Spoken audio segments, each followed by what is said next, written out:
Ya. Kan banyak juga yang datang ke saya, oh saya banyak torikot. Iya.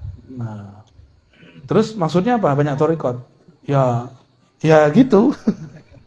Pengen unjuk gigi ya untuk apa? Kalau orang banyak torikot, pencirian dia nyaman zikrullah. Bukan kemana-mana kor-kor, aku banyak zikir, aku banyak kira, aku banyak torikot, banyak. Nggak perlu ngomong begitu. Ya. Bapak Ibu yang melakukan Allah, di saat orang-orang berzikir la ilaha illallah, di saat itu jika lisannya bersamaan dengan jiwanya, di satu makom nih, lisannya sama dengan jiwanya, jiwa lain dengan kolbu, jiwa itu nafs, jiwanya bisa dikendaliin, maka jiwanya langsung menjadi mutmain. Nah,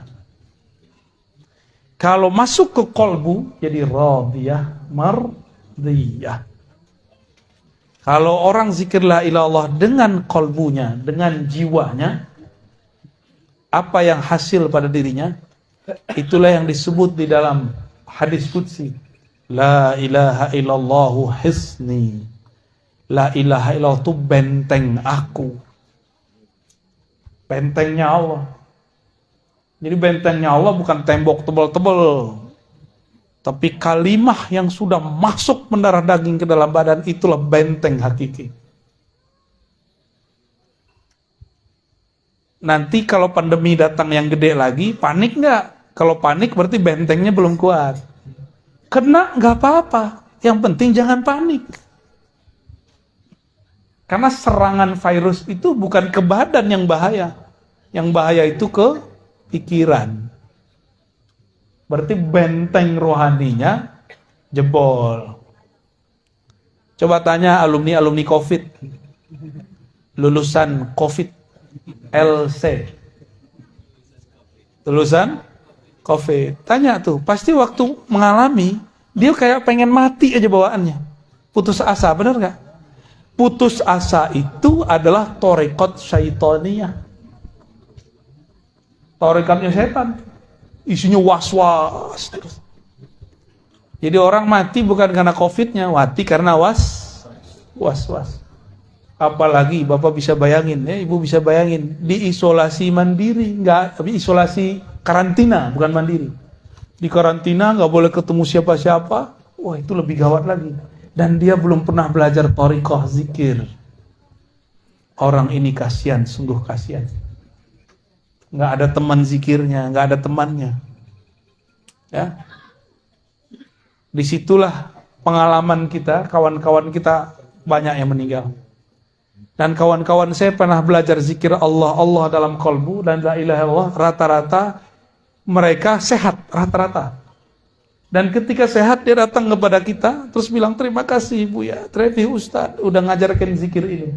Jadi teman saya ketika saya sakit. Kalau dia mati dalam zikrullah. Kalau dia hidupnya betul-betul berkesan. Cuma maklum, manusia kan pelupa. COVID yang Delta baru pergi kemarin, tapi kan kita udah lupa aja Pak.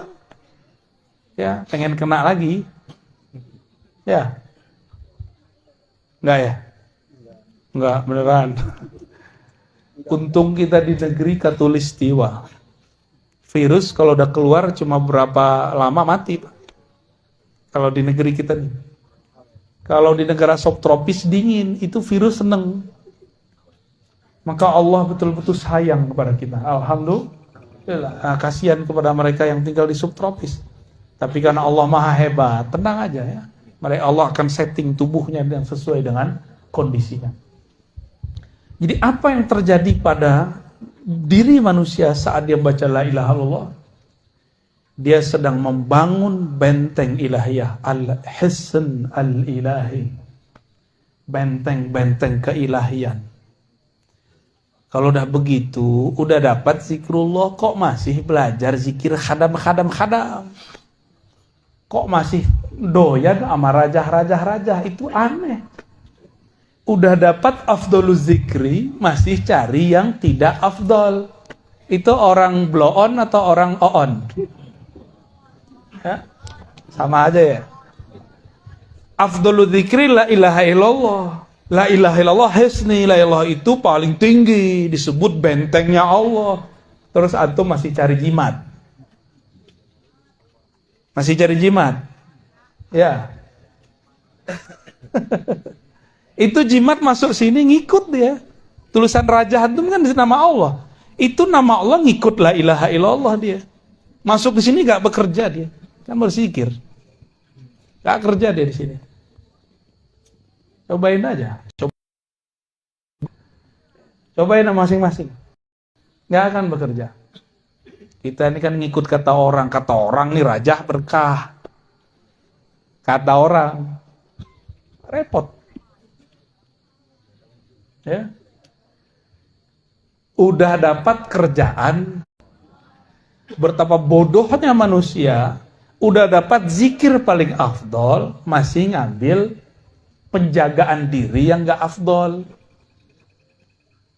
Jadi kalau digabung nih dua hadis ini, afdolul zikri la ilaha illallah, zikir paling tinggi la ilaha illallah, la ilaha illallah adalah hisni, adalah bentengku. Kalau digabung gimana?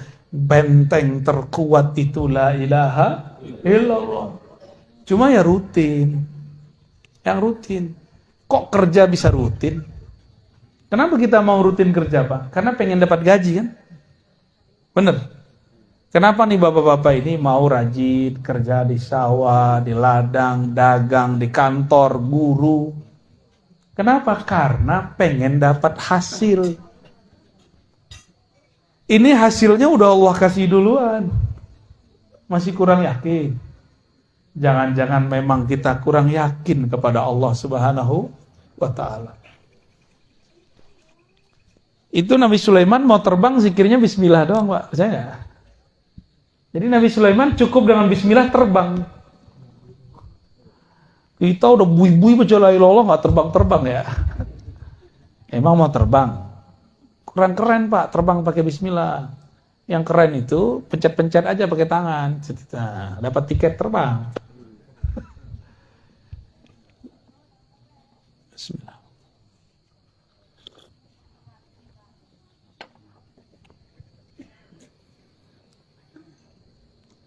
Jadi zikrullah, ini ada 3 yang mau saya sebutkan. Zikrullah, qutul qulub. Itu udah tadi ya. Zikir Allah, mengingat Allah itu makanan kalbu. Bapak Ibu nggak makan seharian, lemes nggak? Itulah nasib orang nggak zikir seharian.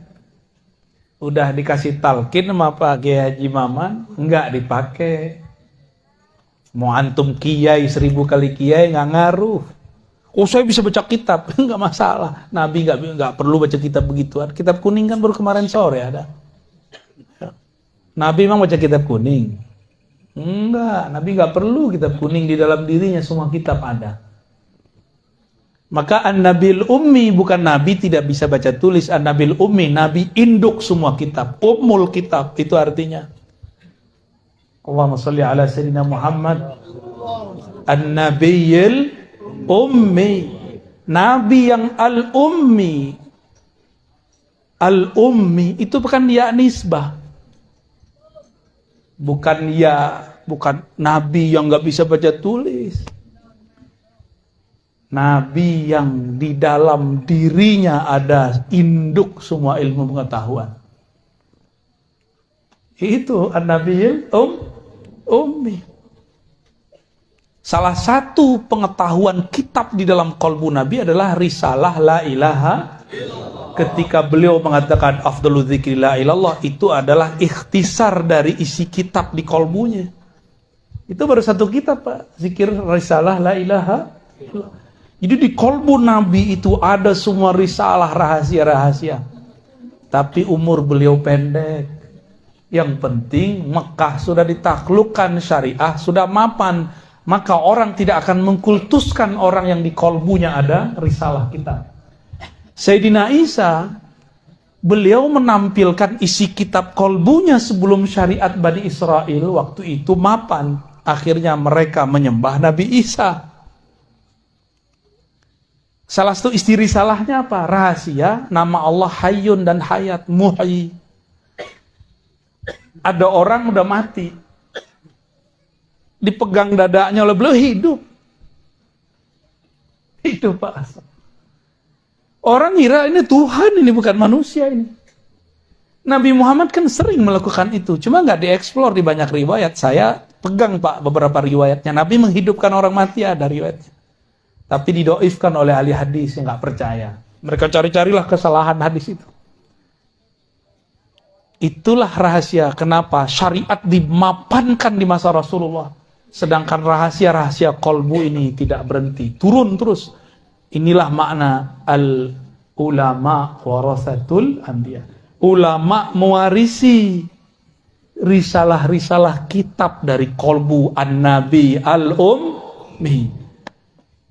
Langsung Pak. Nggak lewat Google, nggak lewat kitab kuning. Kitab kuning itu dari sini, dari kolbu. Jangan dibalik. Ini kiai-kiai udah kehijab ini, santri-santri udah kehijab. Kok kolbu ngikutin kitab kuning? Salah itu.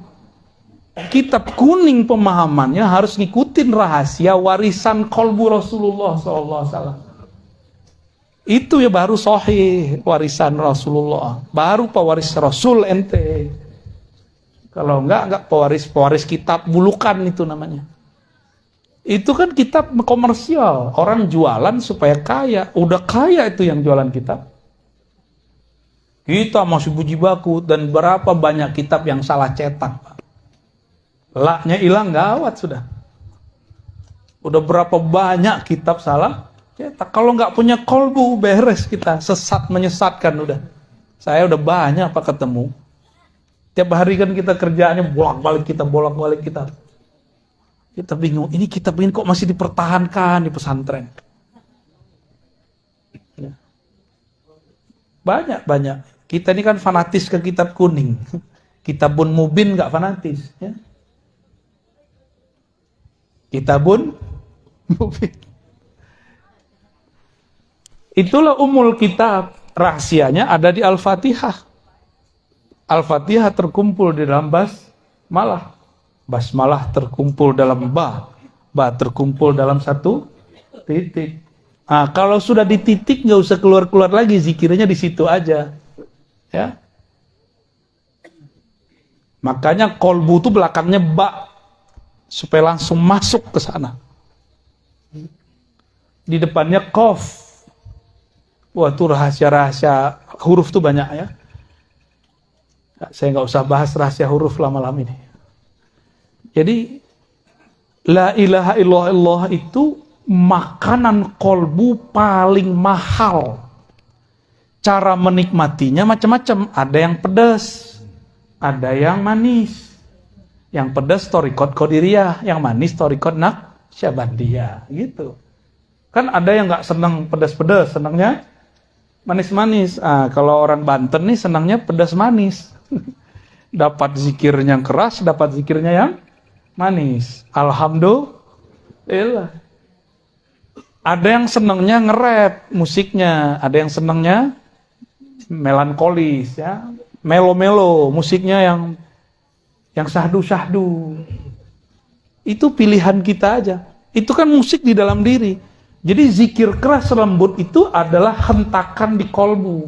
Nggak ngaruh orang di luar sana. Mau di luar sana orang bentak-bentak, kalau di kolbunya lembut tetap kolbu lembut deh. Ya. Ini contoh nih yang lagi sibuk megang handphone. Orang udah zikir keras-keras di sampingnya. Dia masih sibuk ya. Pasang status. Lagi ikut majelis zikir nih. Lah kok bisa orang ikut majelis zikir pasang status? Ya, canggih Pak zaman sekarang ya. Lumayan lah dapat berkah. Iza marartu biridil jannah tahu kalau kamu lewat di majelis-majelis di taman-taman surga, maka petiklah, icip-iciplah, coba-cobalah. Lumayan. Ini kan saya pernah cerita, di sini di mana nih?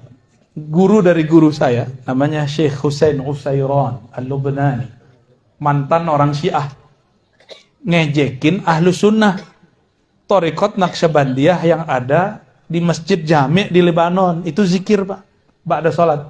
Afdalu dzikri la ilaha illallah. Itu di sana zikirnya sama dengan di sini. Ya. Sekarang kan udah ada YouTube kan? Kita kan udah jadi wali YouTube. Orang wali kutub, kita wali YouTube. Tinggal cek aja zikir tarekat Libanon, Beirut, Turki sama kayak di sini. Beda hidung aja, mancung sama nggak mancung. Ya. Beda brewok sama nggak brewok, itu aja bedanya. Selebihnya sama, metodenya sama. Bahkan tarekat Saziliyah di sana zikirnya kayak di sini. La ilaha illallah. Itu Saziliyah, ternyata Sazili Al-Qadiri. Kalau di sini kan anak Syabandi ada Qadiriyahnya, Qadiriyah ada anak Syabandiyahnya. Yang penting dapat Qadiriyah udah, pasti zikirnya kenceng. Ini orang Syiah mau main-main, ikut goyang-goyang pala. Masuklah dia langkahilah itu bahu-bahu orang yang sedang getaran zikirnya lagi dahsyat. Duduk di tengah.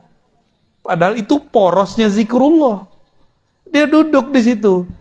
Lihat kiri kanan, coba kepalanya miring. Dicoba Pak, pejam matanya, kepalanya pertama ke kanan. La ilaha. Pas illallah hanyut. Terbawa arus karena dia di dalamnya kosong. Hanyut, hilang benar. Tiba-tiba dia bangun. Bangun dia lihat kok nggak ada orang zikir. Ternyata dia masuk ke alam barzakh. Dia mati suri sesaat. Datang malaikat munkar nakir, man rabbuka? Oh, nggak bisa jawab. Lepotan. Digampar-gampar, disiksa. Udah lama, udah rasanya ribuan tahun. Terjadi kiamat. Dibangkitkan, lebih kaget lagi. Sampai kemudian di mizan, ditimbang, dihisab. Salah satu hisab dia ngejek orang berzikir. Pas masuk ke sirat jatuh. Pas jatuh bangun dia. Orang-orang baru selesai kayak tadi. La ilaha illallah Muhammadur Rasulullah. Baru selesai. Karena Muhammad Rasulullah itu narik dia keluar lagi. Kejadian Pak, ini guru ahli hadis. Di hari akhir hayatnya. Tadinya Syiah benci sahabat Nabi, jadi pencinta sahabat Nabi. Tadinya nggak hafal Alfiyah. Pengen belajar hadis, kata gurunya, ente kalau mau belajar hadis harus kuat bahasa. Untuk kelas kamu harus kuat Alfiyahnya atau Ujurumiyah. Dia pilihlah Alfiyah. 6 bulan dihafal. Berangkat pagi, dihafal 2 bait, pulang dihafal 2 bait, malam dia setoran. 6 bulan khatam. Ditalkinlah zikir Naqsyabandiyah, zikir Syaziliyah, zikir Qadiriyah. Menjadi mursyid agung di tanah Syam. Namanya Syekh Husain Utsairan. Saya ketemu murid beliau. Orang-orang yang sudah punya benteng, itu nggak ke bawah Pak, itu hebatnya. Jadi kenapa antum ini sudah nggak larut? Karena sudah ada benteng di dalam kolbunya. Kalau enggak lewat pingsan-pingsan semua pasti. Saya kan ngalami hal yang sama waktu kecil. Ya, zikir samaniyah qadiriyah. Orang baru afdhalul zikri la ilaha kita udah hilang. Sama kasusnya, mirip-mirip kayak tadi. Tapi kalau di sana Pak, di kampung saya, sebelum Jumatan itu tahlil dulu. Afdhalul zikri la ilaha illallah la ilaha. Itu setiap kali saya merem saya diputar ke alam semesta itu. Waktu umur masih 9 dan 10 tahun. Sampai sekarang saya nggak bisa lupa. Saya datang ke guru saya, guru saya di depan, jadi mursyid saya di depan. Saya nginep di surau beliau, zawiyah beliau, tempat suluk beliau setiap malam. Saya tanya, beliau diam aja. Datang ke mak saya bilang, kamu ntar akan jalan-jalan itu kerjaannya. Katanya. Kita kan penakut, nggak berani kemana-mana. Pisah dari mak nggak berani. Tapi ibu saya saja, dia bilang, kamu nanti akan jalan-jalan kemana-mana. Ternyata sudah terbaca dari zikrullah. Itu kejadian. Maka la ilaha illallah itu sayrus salikin. Nah, la ilaha illallah itu adalah hiburan jalan-jalannya para salik. Jadi walaupun nih kita nih coba orang-orang yang sudah menikmati zikrullah, ajak dia jalan-jalan, dia kurang nggak menikmati bener. Tapi kalau dia ke kuburan, pesantren, ziarah ke kiai, itu dia baru seneng. Diajak ke puncak, dia mikir, bagus di tempat gua kali. Ya, bapak ini diajak ke puncak Bogor, gimana ngomongnya? Bagusan di mana? Bagusan di sini kan? Iya, di sono udah macet, Pak. Gunungnya sih masih bagus, ke sononya 3 jam buka tutup. Jadi la ilaha illallah itu kapalnya orang yang sedang suluk kepada Allah Subhanahu wa taala, cepat kepada Allah itu. Ya. Tapi supaya tidak lupa jalan pulang mesti bersolawat. Wajib solawat. Karena kalau nggak ada solawat kita nggak bisa baca la ilaha innallaha malaikatahu yusholluna 'alan nabi ya ayyuhalladzina amanu shollu 'alaihi wasallimu taslima. Karena Allah bersolawat, kita malu kepadanya, maka kita solawat juga. Saya mau tanya, solawatnya Allah apa?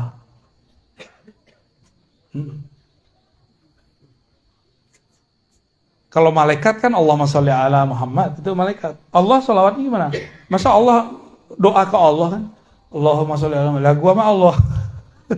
Aku Allah. Lah itu gimana dia ngomongnya?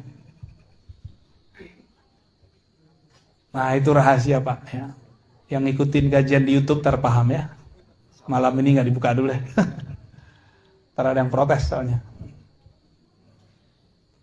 Nah, itu yang kedua. Yang ketiga, la ilaha illallah atau zikrullah itu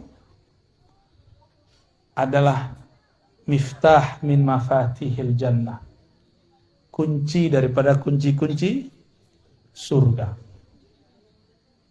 Mana dalilnya? Man qala la ilaha illallah dakhalal jannah. Siapa yang baca la ilaha illallah pasti itu. Pasti masuk surga. Dan lafaz ini nggak main-main, dakhala. Dakhala itu fi'il madhi. Sebelum masuk surga dia udah masuk duluan. Kalau diterjemah, kalau versi harfiahnya gimana? Man qala la ilaha illallah, siapa yang telah berkata la ilaha, maka dia telah masuk surga. Jadi kita ini kalau zikrullah sebenarnya udah di surga, tapi karena pikiran ini masih menghijab, badan ini masih menghijab, tidak terasa kalau sudah masuk ke sana. Gitu. Ya. Di surga kawin-kawin doang? Enggak. Orang bosen, Pak, kawin di surga. Udah bosen. Kenapa kemudian mereka nikah lagi, kawin lagi, jima lagi? Kenapa mereka begitu? Itu untuk menawar rindunya kepada yang punya nama. Nah, ini thariqat para arifin. Jadi aulia-aulia ini kenapa dulu kiai-kiai wali-wali itu banyak istrinya? Itu bukan untuk syahwat, Pak. Tapi kerinduannya kepada Allah nggak bisa diobati kecuali dengan menikah lagi. Ya, ini bukan pembenaran lah ya. Aneh nggak percaya antum bisa begitu. Inilah dasarnya. Jadi bukan karena banyak orang mati di akhir zaman 1:50 kan ada hadis kan? Rajulun, satu laki-laki itu qaimun ala khamsina imra'ah. Itu nanggung menikahi 50 perempuan satu laki-laki. Sekarang satu aja keok kan? Iya, mau nambah aja. Mata sih jelalatan. Ya. Urusan sarung sudah melorot. Takwa. Iya, mata kita mah sama, Pak. Mata saya, mata Bapak beda. Yang beda kan sarungnya. Ente paham gak, Cong? Belum paham katanya mau alam. Jadi kenapa di surga itu banyak kawin, Pak? Banyak pernikahan. Itu bukan karena syahwat. Jadi orang salah paham surga itu dikira tempat eksplorasi untuk menyalurkan syahwat. Itu penghinaan terhadap Allah. Ya, enggak. Tapi begitulah Allah bersiloka, bersendagurau dengan hambanya. Ada hamba-hamba yang kebawa sendaguraunya. Diceritakan di surah Waqiah, ya. Uruban atraba. Inna ansha'nahunna insya'a. Faja'alnahunna abkara. Uruban atraba. Udah jorok aja otak mikirnya. Itu kalau diterjemahin apa, Pak? Kan lagi direvisi sama Kementerian Agama karena dianggap terjemahannya jorok. Ya biasa aja kali. Ya. Urban atroba itu, mohon maaf ya, kalau cowok atletis, kowi. Kalau cewek, hunna, kan perempuan di situ. Gambaran kita mengenai lawan jenis yang bikin birahi apa? Itu urban atroba. Ya, bayanginnya sendiri ya. Nggak boleh saya sebut. Karena beda mazhab. Ada yang senangnya item-item, ya kan? Ada yang senangnya bening-bening. Ada yang senangnya sawo mateng. Ada yang sawo separuh mateng. Dari mana saya tahu makna ini, Pak? Kita buka kitab tafsir Zamakhsyari. Itu orang Mu'tazilah, Persia, bukan orang Arab. Ketika orang Arab mengatakan al-jamal nisful bayat, putih itu separuh cantik. Kata Zamakhsyari, enggak, justru sawo mateng itulah separuh cantik. Iya. Kalau kita kan seneng tuh sama muka-muka Arab ya. Muka-muka kulit babi itu. Gak ada pigmennya, Pak. Muka-muka orang barat. Kan gak ada pigmennya tuh. Merah semua. Kalau putih tuh Cina, beda lagi. Kata temanku ini dia nakal juga nih ya. Kulit bengkoang katanya. Kayak bengkoang dikupas nih. Putih kata-kata. Ada yang seneng begitu. Tapi orang-orang di Eropa senangnya gimana? Sawo mateng. Ya, serius. Kalau jadi kita nggak usah berpikir ala mereka, kita mikir ala kita aja. Itu penafsiran, ya, beda kampung, beda selera. Tapi semua itu bukan untuk nafsu, bukan. Di sorga itu disebutkan nikmat berhubungan badan semikian rupa, bukanlah untuk badan itu sendiri, tapi untuk mengalihkan kerinduan. Karena seorang hamba hanya bertemu Allah pagi dan sore. Dari pagi ke sore sudah 500 tahun. Berapa tahun? Sehari di sorga berapa? Sehari semalam di sorga berapa tahun kita? 1000. Pagi sampai sore bagi 2 aja. Jadi Allah itu menampakkan, mengangkat tabir hijab. Sehingga hamba-hambanya melihat tergantung pemakrifatan dia waktu di bumi. Nanti mereka memandang Allah tuh. Lalu langsung sujud ketika Allah membuka tabir. Itu yang disebut memandang, bukan ngongok begini, bukan ya. Lalu Allah tutup lagi ketika waktu duha sudah datang. Jadi syuruk ke duha, kira-kira begitu di sana.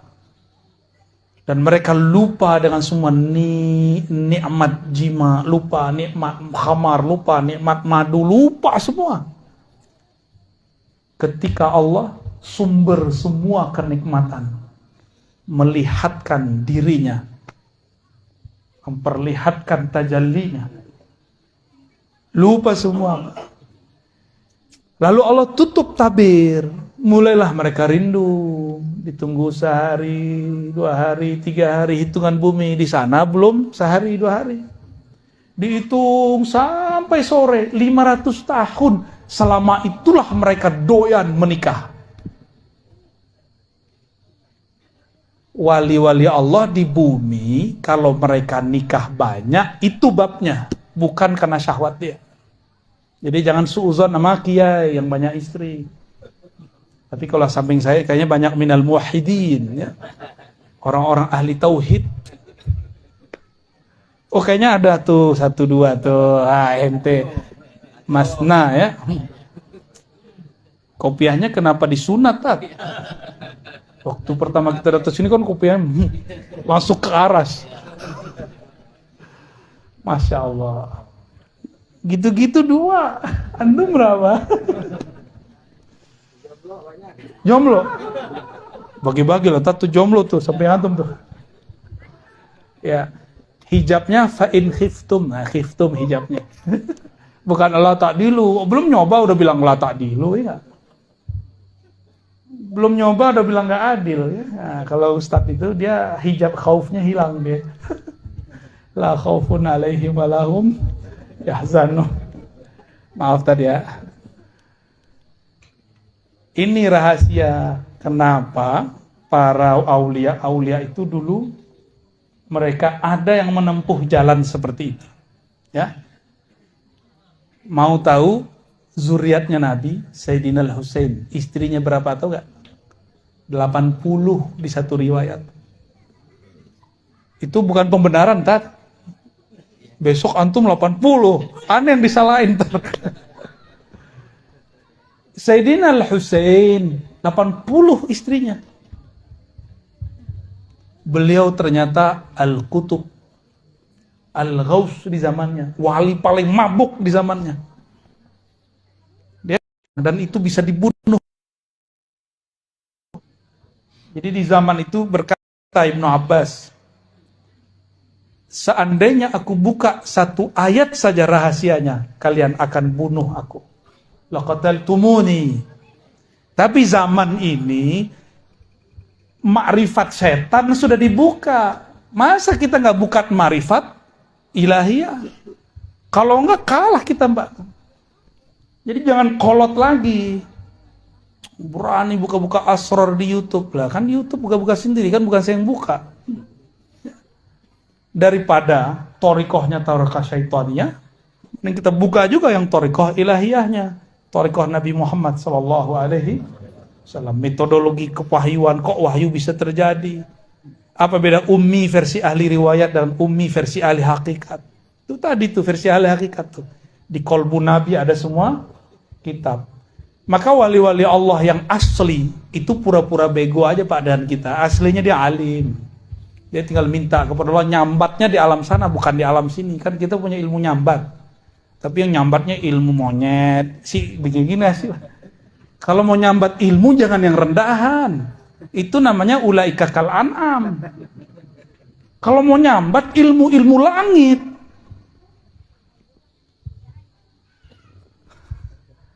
Ya. Jadi yang dulu-dulu pernah belajar silat-silat, nyambat ini, nyambat itu, udahlah, antum cukup belajar zikir aja pakai Haji Maman.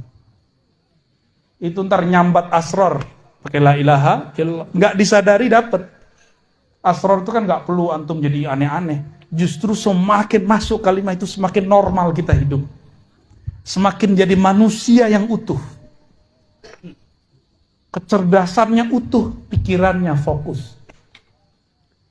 Kalau dia kerjanya lebih fokus. Kalau dia berjuangnya lebih tulus. Kalau dia gurunya lebih ikhlas. Kalau dia suami istri, akan lebih penyayang kepada pasangannya. Ya, maka wajib belajar zikir khafi biar lembut, ya. Biar lembut. Kalau antum ini masih kasar sama pasangan, berarti kurang zikir lembutnya. Tutup dengan sholawat biar kelembutan Rasulullah muncul di dalam diri. Jangan zikir doang. Nah, ini kenapa nih banyak yang mengeluhkan, suami saya, istri saya habis zikir kok kaku. Karena dia zikir tapi zikirnya tidak dipati dengan sholawat. Tahu pati? Tidak ditutup dengan sholawat. Sholawat itulah yang melembutkan segala-galanya. Kenapa iblis segaring itu ngomong? Kenapa iblis sekeras dan sekasar itu dan pendendam? Karena dia tidak bersolawat kepada Rasulullah SAW. Gak pernah dia mau solawat. Yang dilihat Muhammad, yang dia lihat Muhammad bin Adam, keturunan Adam. Muhammad turun Adam ngapain solawat? Dia nggak ngelihat. Muhammad itu Ahmad itu Ruhullah, dia nggak lihat. Karena memang iblis walaupun masuk surga dia cuma mukasyafah, tapi tidak sampai musyahadah. Mukasyafah artinya apa mukasyafah? Dia melihat alam malakut, tapi tidak sampai kepada musyahadah, memandang kepada penguasa alam malakut dan jabarut. Nabi Adam, karena dia solawat, Allah izinkan dia melihat di aras itu tulisannya apa. Iblis nggak lihat itu. Ya. Itulah yang jadi mahar sekarang mengalir di tubuh kita semua. Itu sebabnya kalau benar nih umat Rasulullah pasti rindu sama Rasul. Sholawat pasti bergetar ini. Bulu romanya berdiri awal-awal sholawat. Ya. Kalau benar nih air matanya bisa berlinang kalau sebut nama Rasulullah dalam sholawat. Pasti. Karena Rasulullah SAW menghikayatkan ketika Sayyidina Adam hendak ingin memeluk Sayyidatuna Hawa, ditegur oleh Allah lewat Sayyidina Jibril, dam, mahar. Pegang-pegang aja. Ya. Gak boleh. Kata Sayyidina Jibril. Ya, terus maharnya apa? Tanpa diajar oleh Jibril, Nabi Adam sudah ngerti duluan. Ternyata Jibril belum melihat yang dilihat oleh Nabi Adam. Wajar Nabi Adam jadi rektor, Pak. Jadi kiai di surga. Nabi Adam Allah izinkan kolbunya memandang kepada arsy Allah. Lewat ruh murninya. Di arsy dia lihat ada tulisan. Ngeliatin, nama kok bukan namaku. Tapi kok nama Muhammad? La ilaha illallah Muhammadur Rasul. Kok itu di sana? Itu hadisnya ada di riwayat Imam Hakim, hadisnya sahih. Yang mendhaifkan pasti nggak senang sama ilmu ini. Hadisnya sahih itu. Benar hadisnya. Maka beliau mengatakan Allahumma sholli ala Muhammad al-maktub ismuhu fi arsyika al-azim. Kira-kira begitu kalau dibahasakan secara bebas. Ya Allah, kirimkan salamku, hormatku, takzimku kepada nama yang tertulis di arasmu, yaitu Muhammad. Oh, ternyata itu mahar paling tinggi di alam semesta. Tapi nanti Ustadz jangan pakai mahar itu kalau mau nikah lagi. Karena istrinya nggak ngelihat itu. Kalau istrinya ngelihat itu, cukup itu. Datang ke kita pakai mahar salawat aja, Tat. Enak juga tuh ya. Tapi nafkah kan gak bisa pakai sholawat. Langsung sah. Maka berkah sholawat itu halalah Sayyidina Adam menggauli Sayyidatuna Hawa. Jadilah anak kita ini buah dari sholawat itu. Ya. Jadi kita ini buah dari sholawat. Jadi kalau kita zikir mana yang paling sering dibaca? Ya dua itulah. La ilaha illallah sama salawat Muhammad Rasulullah sallallahu alaihi. Nggak boleh keluar dari dua itu dah. Sebelum Nabi Muhammad yang fisik lahir, orang-orang udah zikir salawat nyebut nama beliau. Berarti beliau sudah ada tapi di alam yang lain. Itu yang beliau sebut, aku sudah jadi Nabi, kalian belum ada kok. Jibril aja belum ada, Nabi sudah ada. Pantas nggak Jibril jadi gurunya Nabi Muhammad? Kalau di sanad thariqat kita kan gitu, an Sayyidina Muhammad SAW, an Jibril, itu mah sanad Quran. Ya? Tapi aslinya nggak begitu. Justru Jibril lah yang mengambil dari kolbu Nabi Muhammad SAW. Tapi zahirnya ahlu riwayat menyebutkan Nabi Muhammad dari Jibril.